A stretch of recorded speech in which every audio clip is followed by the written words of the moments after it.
Here we go. Here we go, day 4, people. We got Marge here. She's saying, hey, what's going on? All you good watercolor artists out there in the world, if I could. I got my ravens over there sniffling over there. We can get them to be quiet a little bit, okay? They're over there wanting their food. They're sniffling at me. They're yelling at me. They're building the roof. All kinds of stuff going on. You might hear them pipe up.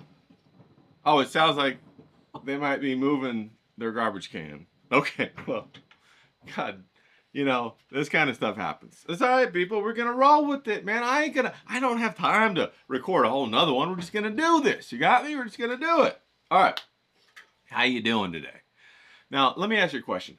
How many people during your day or your week ask you how you're doing? How are you doing today? Okay. How's that internal locus of control going? You got a hold on it? You got a grip on it? Are you stoking that fire? You keeping that critical eye in the hole? Are you aligning your schedule? Because get to it, people, okay? Get a hold of your life. That's what we're here about. That's what we want to do, all right? Now, what have you seen recently out and about that's made you visually excited? Like, did you see a poster or some artwork, or maybe you saw a little miniature, or maybe you saw a coffee mug, or maybe you saw something fun. I was looking for something on my shelf. I couldn't grab it. I'm too far away. But maybe, what did you see that made you excited from a visual standpoint? Was it textures, colors? What was it?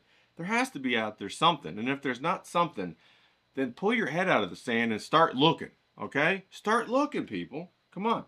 Was it an architectural rendering? Was it a cartoon, a movie? Was it a color harmony on a movie or on a photograph or a painting? What was it? Was it an old school cartoon like Bugs Bunny? I used to love his old ones. Barbara Seville is one of my favorites. Okay? Think about that. Now I want you to ask a question. What do you have on your walls? In your environment, in your house or your room or your little chicken coop or wherever the hell it is that you live. What do you have on the walls? Is it just some lame IKEA painting or poster, or what is it? Is it geared towards you to stoke your fire, to get you excited, to help you see further? If not, get something like that, man. Come on. Do you have a big wave? I used to have a huge waves all over my room because I was going surfing. I was going to Hawaii. I was going to Costa Rica. I was going to all these places up and down the California coast, and damn it, I was going surfing. I'm getting to them waves, Puerto Escondido, here I come. You hear me? So put those visual reminders on your wall of the goals that you've got that you want to achieve in your life. If you're not taking advantage of that, you're helping to keep yourself in a jail cell. So break free of that.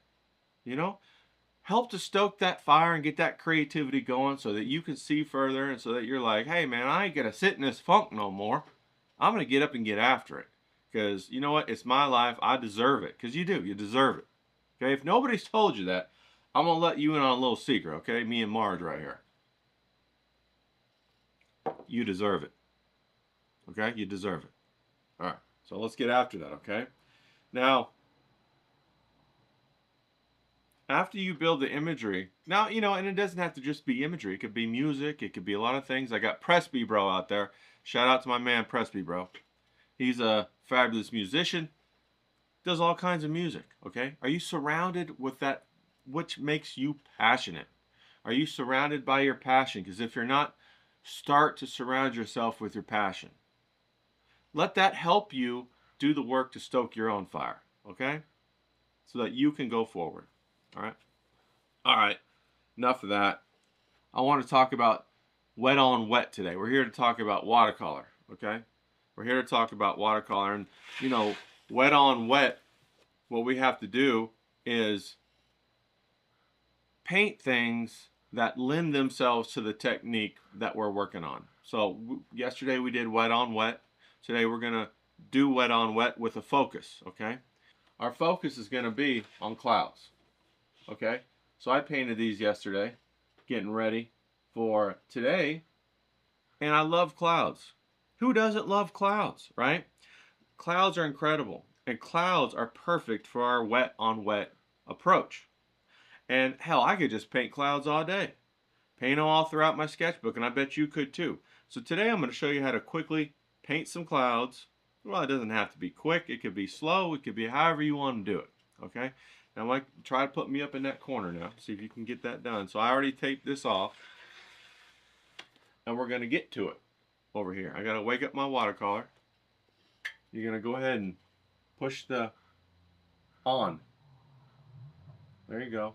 I'm up in the corner now. See? I'm up there. All right? You all can see me. You know, go ahead and get your little spray bottle out and wake up your watercolors because they's asleep overnight. They's up there sleeping, getting hard and angry. Now you got to stoke the fire for them, give them some water, get them all passionate and ready to go. You know, I find that when you think about it like that, you anthropomorphize your watercolors or your whatever, and it tends to do a lot better. It tends to be exciting. It tends to be fun. Now, grab your brushes. Now we're going to do the medium and the large brush again today. Now we do use the smaller brushes, but you know, we're just doing watercolor sketches right here, folks. I'm going to go ahead and wake it up in my water right here. We're just doing watercolor sketches, so we're not even trying to get too detailed. Don't worry about the details, okay? The details are like rocks in your pocket weighing you down. You only take them out when they're ready to be used, okay? Now, we're going to go ahead and start right here on this cloud right here. Let's see if I can. How's that look? Should I do it like this? No, we'll do it like this. All right, we'll leave it like that right there so you all can see it. Go ahead and get some clouds going. Let me get my brushes out of my water. We get the big brush and check and see how we're doing up here. Yep, you guys can see that just fine. So I got my blues over here. And I'm just going to go ahead and take, this is a Corellian blue. Just going to take some Corellian blue. Right next to them I have turquoise. Then right over here I got, can you see that? You can't really see that. Let me show you. I got my turquoise right here. I got my Corellian blue right here. I got my cobalt right there, cobalt blue. Then I got my French ultramarine right there. And then I start to move into more of a aqua up over here as I go towards the green. So let me go ahead and get some of this blue. Can you see it? You can see it? Great. Let me get some of this Corellian blue. Just kind of mix it in there. Get a nice big fat on your brush and just kind of, you know, have some fun and just start to get your paper wet, because that's what we're here to do, okay? We're here to get our paper wet. Now, I'm not even trying to do anything particular. I'm just going to let the clouds jump out as they come. All right, so I'm just going to do this, and there's going to be some white areas, and there's not going to be some white areas, okay? Now, you see how the water is running down my page because I have it on an incline. Okay, that's what you want. You can see the beads starting to bead up. Now, if they bead up, just kind of dry your brush off and dab it to remove the water, okay? There you go. That's good. That's good. So now we remove the water so we don't get all sloppy on ourselves, okay? So now we have a little bit of an idea of what these clouds might be. I got one right here, one right here, one right here, one right here, one right here, one right here. Now let's go back in here. We're going to switch it now to the medium brush, okay?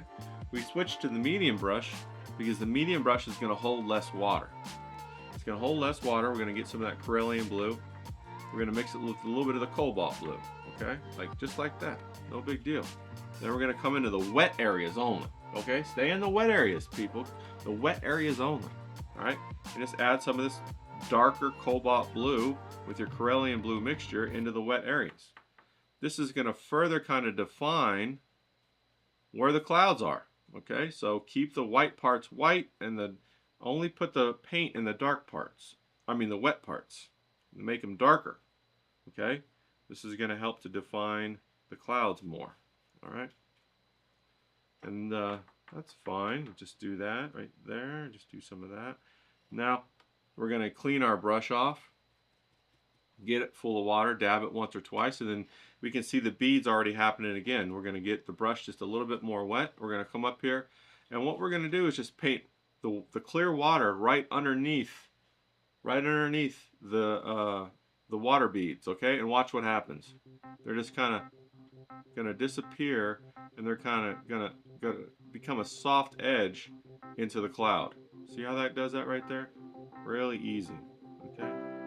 And the clouds are going to be a mixture of hard edges and soft edges, okay?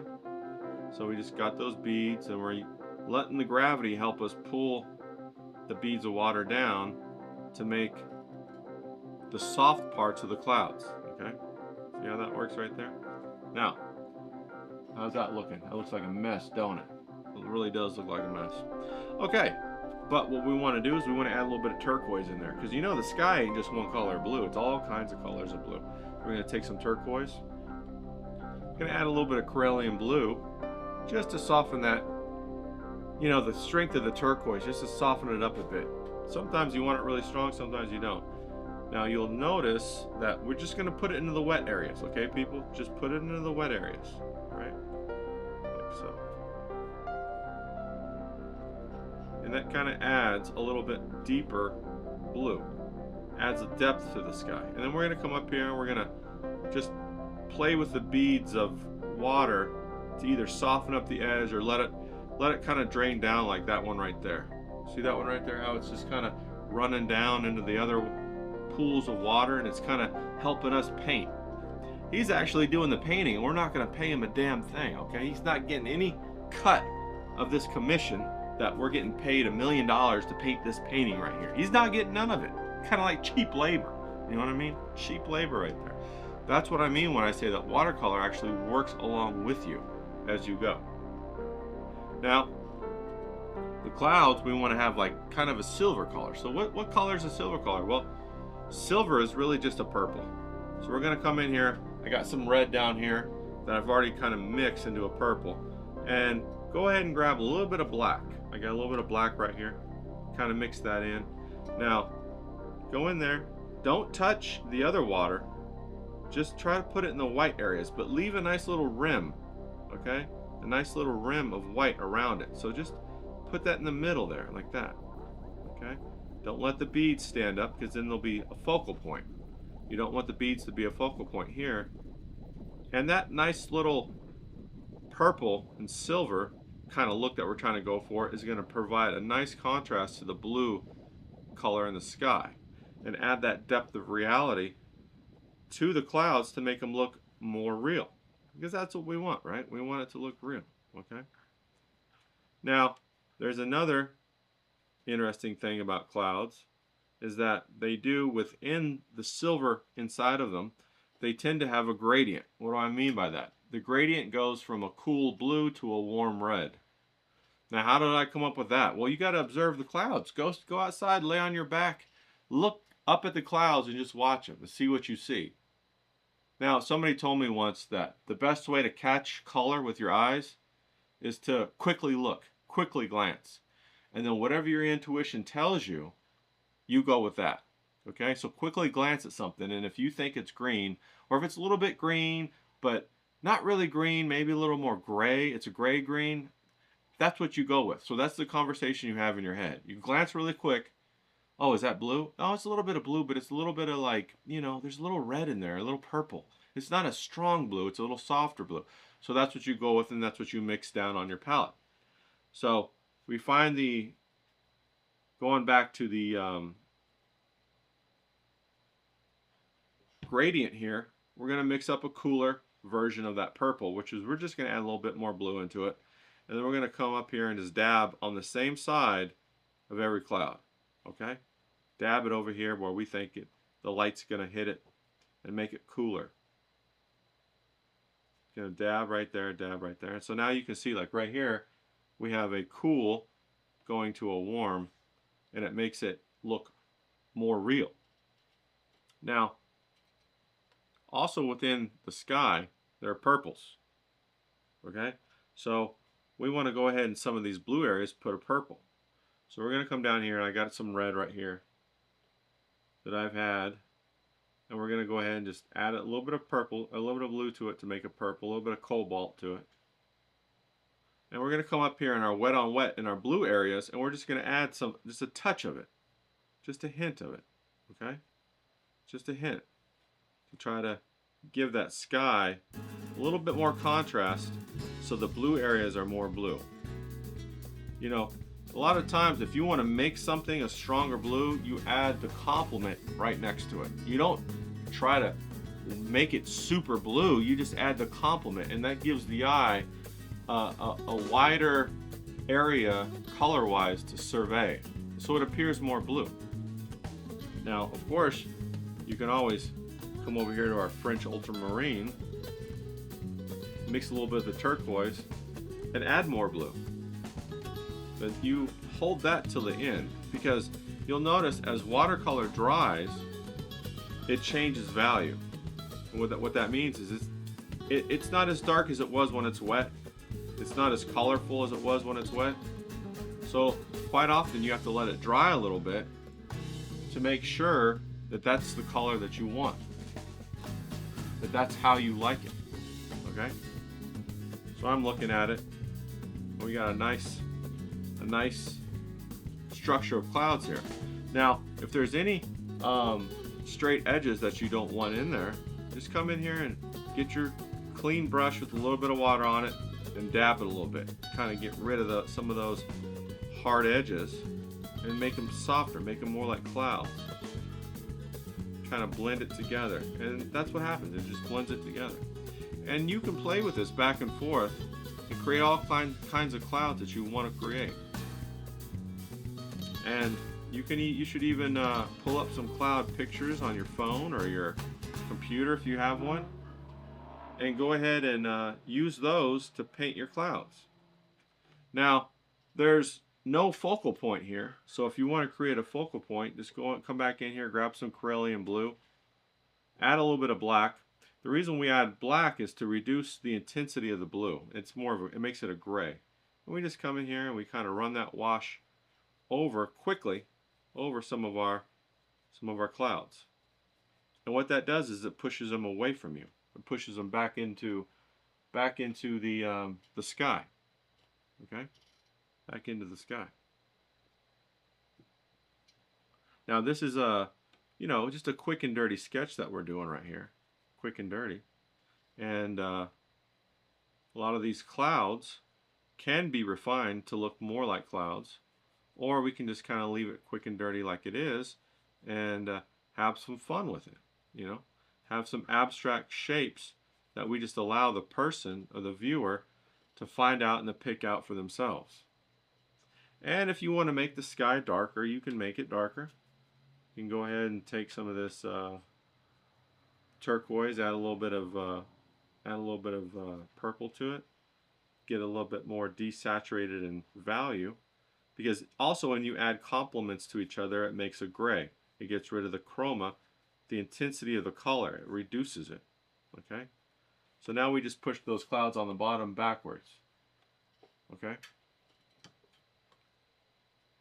and then when you're done, you can go ahead and remove the tape and then see what you're left with. Now with watercolor, you always have to review it after it's dried, because you might want to go in there and punch up the colors a little bit or a lot, because sometimes the colors dry softer. The intensity is not as much. I tell you, I've painted a lot of paintings where I've painted something and then the watercolors are wet and I'm all excited about it. Oh, you put it back on camera one. And you're all excited about it. And then the next day you get up and come down the stairs of your house and you look at the watercolor and it's softened up and the colors are gone. And you're like, that's not what I painted. I don't remember it looking like that. And you're all mad. And it's happened to me a lot. But that's okay. When you're finished with your sitting of your watercolor, you can always come back to it. There's no rules that say, hey, once you're done and it dried, you can't touch it ever again. No, come back, add more blue, add more gray, add more of whatever you want to add to it until you get the sky that you want and you're happy with it. Okay, now that's still wet a little bit, so it's gonna reflect into the camera. But start out with a mess and get comfortable with painting a mess. Because once you're comfortable painting a mess, it's all gonna come together for you. Don't get down on yourself. Don't feel the pressure. Just enjoy the process. And put 3 or 4 of these cards on your paper. Like I got my 3x5 note card right here. And just put them down on your page and outline them. And just go one after another. And make every painting just a 5-minute sketch and move on to the next one and move on to the next one and fill that page up. Before you'll know it, you'll be surprised about how good your paintings are. Okay? So get out there, watch some clouds, paint some clouds, and have some fun. Okay, let's get after it.